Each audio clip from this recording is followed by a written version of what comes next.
Hi guys, welcome to my YouTube channel. My name is Delphine Konda, and on today's video we are going to be talking about some of the things you need to know before applying for the Chevening Scholarship. So the first question I have is, what is the Chevening Scholarship?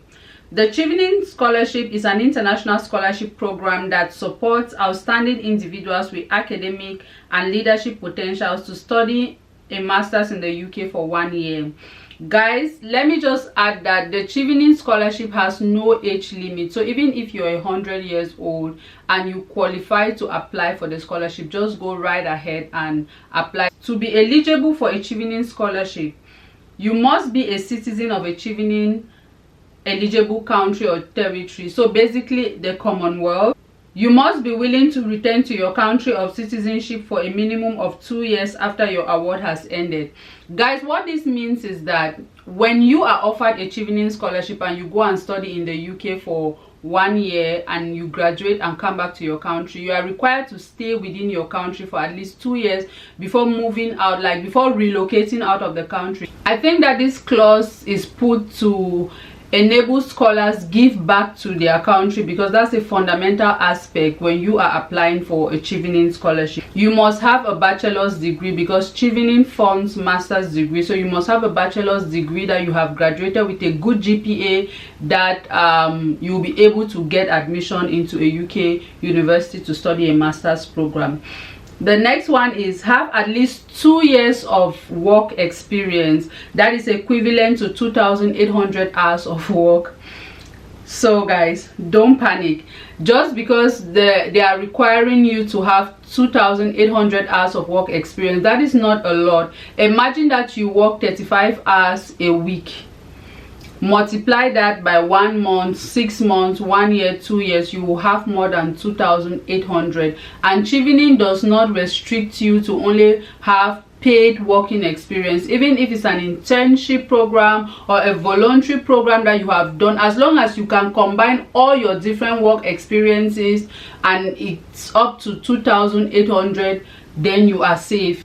You should be able to apply to 3 different eligible UK university courses and have received an unconditional offer from one of these choices. The next question is, do I need an English language test to qualify for a Chevening Scholarship?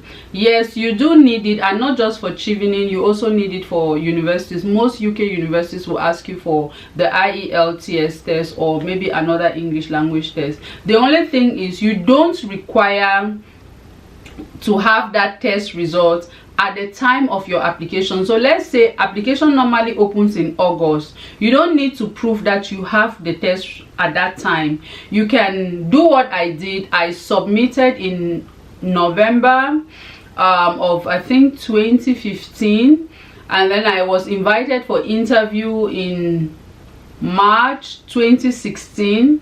I went for my interview and I wrote my English language test after my interview around April, May. So you have to just submit your Chevening application and then hold on for a bit. Then you can practice and go and register and write your English language test. You just don't need it immediately. Do I need to get admission before applying for the Chevening Scholarship? No, absolutely not. You don't need to get admission before applying, just like the English language test. First things first, submit your Chevening application. After submitting your Chevening application, apply to the 3 universities that you listed in your application. Is it Chevening that will tell me what universities to apply to? No. Chevening does not tell you the university to apply to, nor does Chevening tell you what courses to apply. Chevening only insists that you apply for 3 courses and you should have an admission offer from one of those choices you have made by the time that Chevening is giving you admission. Next question, what is required or expected in the motivation letter? Actually, Chevening does a lot of essays. They require you to write essays that relate to leadership, networking, your university and course choice, post-academic and career plans, and all those things. Sometimes those essays can be 500 words or 500 characters. You have to write them, and in my opinion, your essays are the most important part of your application. If you can ace your essay, you are one step in, because even when you go for interview, they are going to ask you the same questions that they ask you in your essays. It might be different, it might be phrased differently, but it's basically the same thing. So you need to work very hard on your chevening essays, because if you ace the essay, you are good. What happens if I get the chevening scholarship and I don't get a university admission? Okay guys, let me just tell you what I always tell the applicants, prospective applicants that I work with and those that I coach for their chevening application process. If you don't get an admission, you don't get the chevening scholarship. So guys, that was it for today's video. If you did enjoy the video, please don't forget to of course subscribe, to like, share, comment on the kind of content that you love to see from this channel. And until we meet again, don't forget to create some impact.